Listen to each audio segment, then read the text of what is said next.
This has been a year unlike any other. I know I've missed the prestige of the big offline tournaments. That moment when the pressure hits the would-be star and like a million hot shots before him, he realizes there's a reason they call the great players legends.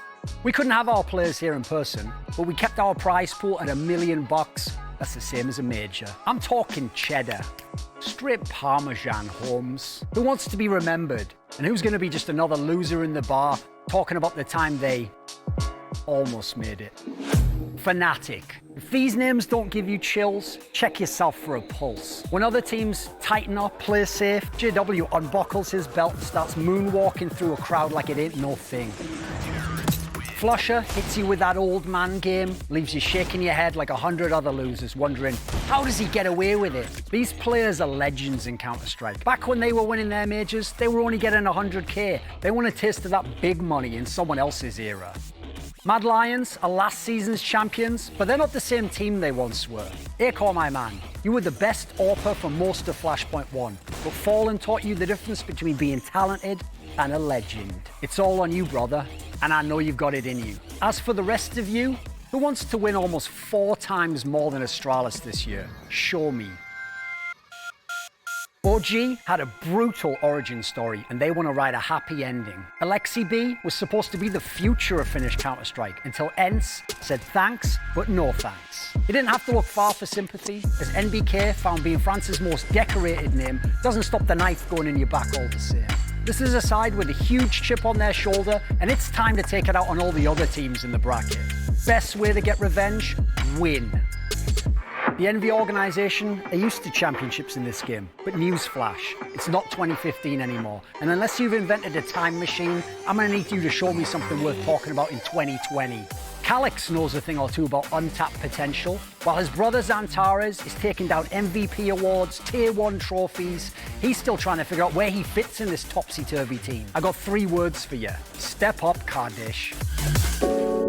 Virtus.pro haven't lived up to that name, but they know a thing or two about big-time underdog runs. Last year, they romped through the major, taking scalps like there was a bounty on the big dogs. Now they're back to terrorize Tier 1, with a style of play so unorthodox, you could be burned at the stake for such heretical ideas 500 years ago. James saves too much? So what? You'd need a PhD in sniping to understand. Lucky for you, class is in session. Dignitas want the status Fnatic has. Some legends and some younger talents fusing together to try and win in the modern day. Trouble is, unlike their Svenska Broderna, they didn't earn it yet. Forrest is a deity in the Counter-Strike pantheon. His beard adorns our Mount Rushmore, but lately, he's been playing like he's waiting for that gold watch and a polite round of applause. I want to see the fire and the talent that brought crowds to their feet for the frags. MIBR wasn't even supposed to be here. No, seriously, one of them's even banned by Valve, but they'll leave the puzzle of how they made it to the playoffs up to the rest of the field. My mate KiNK doesn't care. He's running through your face with an AWP and making you find an answer for him.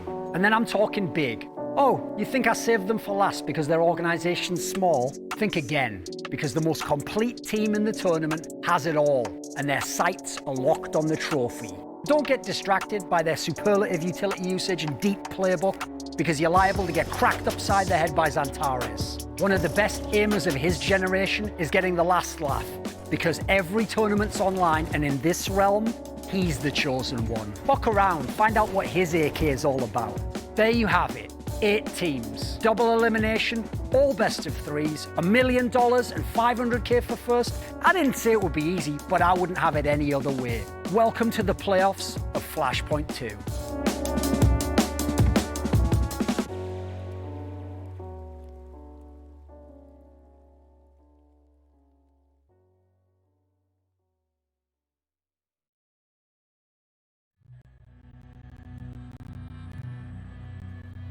After a lifetime of searching, I have discovered fabled city of Katowice, once the jewel of an esports empire.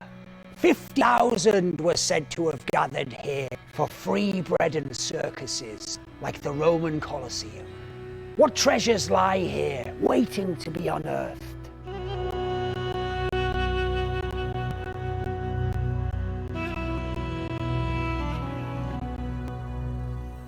My God! It's the fabled mouse of the mighty Flusher. We can finally answer one of CSGO's most elusive mysteries. Let's just take a look. Oh no! The side button's been removed. We'll never have the answers now. What oddities will Thorin uncover on his next adventure in the catacombs of CSGO? That and more on the next episode of the Esports Archaeologist.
The hounds have been let loose here at Flashpoint 2 as our 8 remaining teams are charging hungrily towards the finish line, salivating at the thought of the cool $500,000 which awaits the top dog. The day begins with a rematch of our Scandinavian derby as Dignitas Vi hope to plant their claws firmly in the face of Fnatic and claim revenge for a brutal murder of Midsummer. Unfortunately, we aren't in the winter wonderland of the Swedes, we are rather in a wonderland of our own in the wonderful Twickenham Stadium in London. Another glorious day of Counter-Strike action will be awaiting us, and joining me for this wonderful rollercoaster ride, lovely Potter and our resident archaeologist in Dundgren. Are you ready to be dusting off some more fossils coming into today? I really took that whole historian thing way too far, didn't I? And obviously that was all just jokes, Flusher. Honestly, no one thinks anything. Anyway, continue. Potter, how are you doing this morning? Great to be back here on the desk with you. Great to be back. You know, after I watched that Thorin clip, the back bend, everything about it. I'm just wondering how many takes it took for you. What, because I'm old? It's stuck. Oh, I can't get up. No, it's more like Freiburg if anything. So. Well, of course, we will be seeing him a little bit later on in the tournament too. But before we get into that, we need to have a quick recap of our format as well, in case you guys have missed out on any of the action here at Flashpoint 2. Of course, we are now well into our playoffs. It's the second day here at Flashpoint 2. But we did begin our lives off with that group stage and our last chance qualifiers. Of course, we bid farewell to Cloud9, Contact Force, and Gen G coming into the playoffs. Maybe a little bit of a shame considering that Cloud9 have actually shown some pretty decent form of Blast recently. Yeah, thanks, Henry. Yeah, cheers, mate. Just use our tournament, the big money one, the $1 million one. Use that as a warm-up, if anything, and then go and be good, but get banged out before all the big money at the other tournament in the warm-up to the real tournament that they have. So, yeah, well done, mate. Well, thank you very much, Henry G, for that one. But of course, we need to recap exactly what happened yesterday, as well as it was the first day of our playoffs here at Flashpoint 2. We started off the day with an incredibly close matchup. We were saying it was going to be a complete coin toss between Mad Lions and VP. Myself and Duncan a little bit heartbroken that our bets didn't come in with the side of Mad Lions. Damn you! And then literally that last that round, man, when we were speaking to Kinder about it as well. Yeah, he knew that was what was crossing them over the line. But of course, then we had Big versus Envy, which we thought was definitely going to be incredibly one-sided. Potter, we were totally wrong on that one. We were, and we were almost wrong for both of this series. You know, yesterday, I think both teams that were supposed to win, they absolutely won. But man, did things get close. Duncan was just mentioning it, that heartbreaking round from Refresh. 5 versus 3 at a 15-12 scoreline. That's going to haunt Mad Lions for days to come. But again, some good signs as well mixed into that. Yeah. And genuinely, Envy could in theory have won any of those 3 maps. This is actually not the team that was not winning any series back in the group stage. Yeah, and of course we will be seeing more of them as we will be moving on into that lower bracket. That is where Mad Lions and Envy will be colliding. And touching upon that, Duncan, was there anything in particular that you saw from the side of Envy that was impressive? Again, against, one of the biggest teams here in the tournament in Big. I mean, first of all, obviously they were way better when they had low economy, which we didn't really see any of that before. And then secondly, like the guy who I called out in my intro video, KiNK has stepped out actually. Basically, after the first couple of series, he's really started getting cooking actually. And now he is looking like the Xantaras of Envy, as it were. Well, I think we need to get on to our topic of the day, and of course it's going to be the role of the coaches here at Get to the Point. And it's an interesting thing to be talking about, especially with this year, a bit of a spicy topic to say the least. But I want to throw it back because we think about coaches now and the staple part they have in the lineups of CSGO. But way back in the day, coaches didn't even really exist to start things off with. No, they didn't. And they were there was a lot of questions, what kind of role, what kind of responsibilities is this figure supposed to have? And now I think people are starting to figure it out. Us as gamers, we tend to tunnel vision and we tend to not have the best types of perspective, and we all tend to think we're always right? And so in a game of Counter-Strike, when there's not always just the one right answer, it's really important to just have that sixth voice, a different voice that's going to kind of steer the ship in the right direction, because everyone tends to have a lot of strong opinions. So definitely, people are starting to figure out, some good winning formulas. We're starting to see a lot of personalities within teams. Big, Mad Lions with Peacemaker. It's looked absolutely impressive. I think the game prep that they show up every series, it's mind-blowing, the amount of work that Peacemaker puts in behind the scenes. Yeah, I want to ask from your perspective as well, obviously, as a pro player in your own right. What was it like back in the day when you were in those situations? Like, do you feel like a coach would have helped you through some of those? I would like to think so, but I'm not going to lie. I was a late bloomer. You're an ego player. Yeah, I was pretty immature. I definitely had a big ego that did not deserve to be there in any way. But, looking back on it now, it definitely, young kids out there, listen to whoever is trying to help you. That advice, it goes a long way. You got to let it marinate a little bit, and it should point you in the right direction, I think. Yeah, the concept for me is if the coach itself is good, it doesn't really matter if you agree with what they say, if they have the same philosophy. The idea is exactly, it's like another head that can give you some ideas, another set of eyes that's looking from a different perspective. That alone in life in general is useful, getting someone else's perspective. The problem is, back in the day, the people who were the coaches were basically originally just managers. They really were just booking your flight, getting the water, etc. And then in the modern day, they initially came into teams, oftentimes as an excuse to not have to kick players out. It's like, I know when my boy Natu was the coach of NIP and was one of the first real coaches, like he could give them input, but he couldn't tell them what to do. And if they sort of said, well, we're not going to do that, then his name was on the product, but he wasn't the one actually getting us enough input. So I feel as though in the modern day, especially when the really big name in-game leaders, actually GodB was doing it briefly for Big, when the truly respected in-game leaders became coaches, now they could have the input. People like Azonic could actually get their players to listen because they understand that guy is really smart. Yeah, let's talk about one of those big names, maybe for a slightly different reason. In Kogu for MIBR, of course, a staple of CS way back into the early 2000s for that MIBR side. And I think it's interesting. We've had conversations about his kind of role within the team because sometimes you see him with his headset on in the back, giving them some comms. Sometimes you don't. Sometimes it's just for this pure hype. So I'm interested to hear your opinions of what Kogu has been bringing to this MIBR squad. I think he's setting a really nice culture. We talk about the passion coming out of those MIBR guys, but the hunger, at least thinking about the old OG MIBR guys, it was a lot of question marks. Are they still hungry? Do they still want to be number one? But with this new group, I mean, you could just see it in their faces. You could see it in their body language. And Kogu has a lot to do, I think, moving forward as these guys just start turning another gear, getting better and better.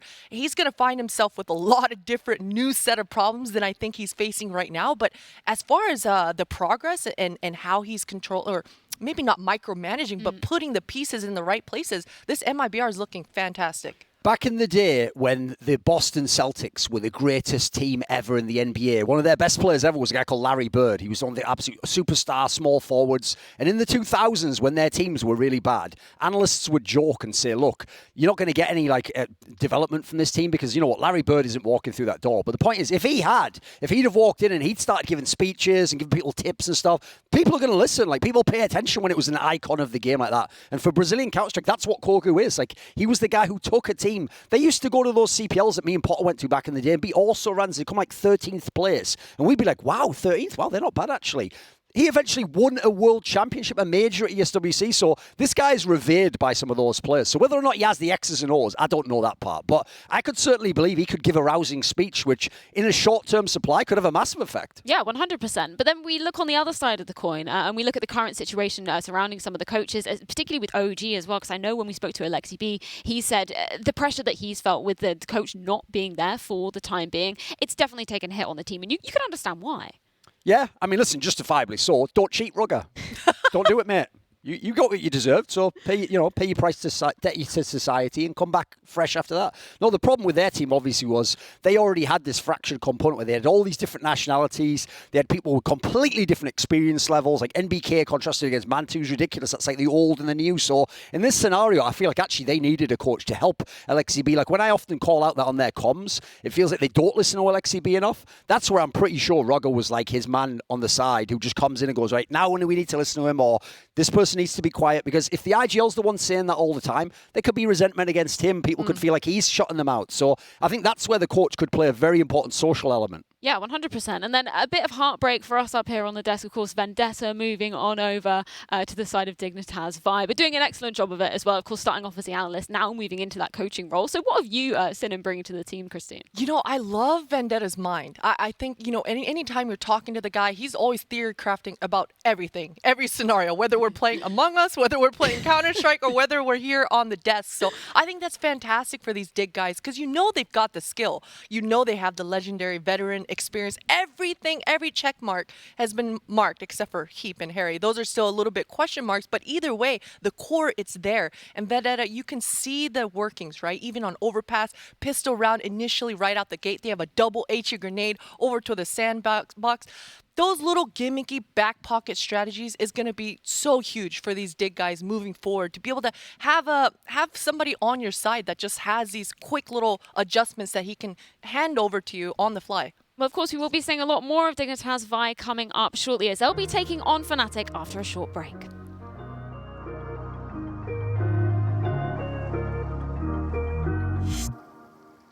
After the break. Who?